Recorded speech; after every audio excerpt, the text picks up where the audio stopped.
could my neck pain be coming from the whiplash injury that I had? It's paraphrasing a little bit, but we get this question a lot about whiplash injuries. First of all, what is a whiplash injury, right? Usually people think of it in terms of like a car accident. It's basically where your head gets thrown back and your neck muscles don't have a chance to protect your spine because the injury happens too fast. Your neck goes back and there's a lot of stress going through the cervical spine as a result.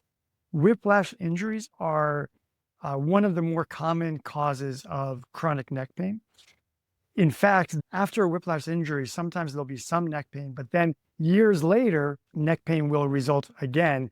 It's always hard to say, is that a direct result of the whiplash injury or not? It certainly doesn't help. Epidemiologically, what we know is that after a whiplash injury, people are much more likely to develop pain in the facet joints in the cervical spine. The facet joints are those little hinge joints in the back of the spine. And when you suffer a whiplash injury where your head gets snapped back, which can happen, by the way, in football, in all kinds of sports as well. It doesn't have to be a car accident.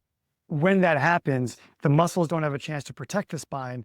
The spine gets pushed backwards and those joints get really irritated and the cartilage inside can become inflamed.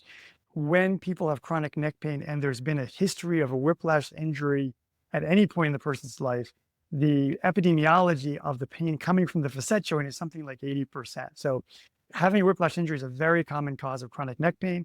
When that's the cause, the pain in the neck is actually usually coming from the facet joints themselves. Fortunately, we have very good treatments for facet joint pain and for all sorts of chronic neck pain problems. For that, I'll refer you to our video on facet joint pain explained.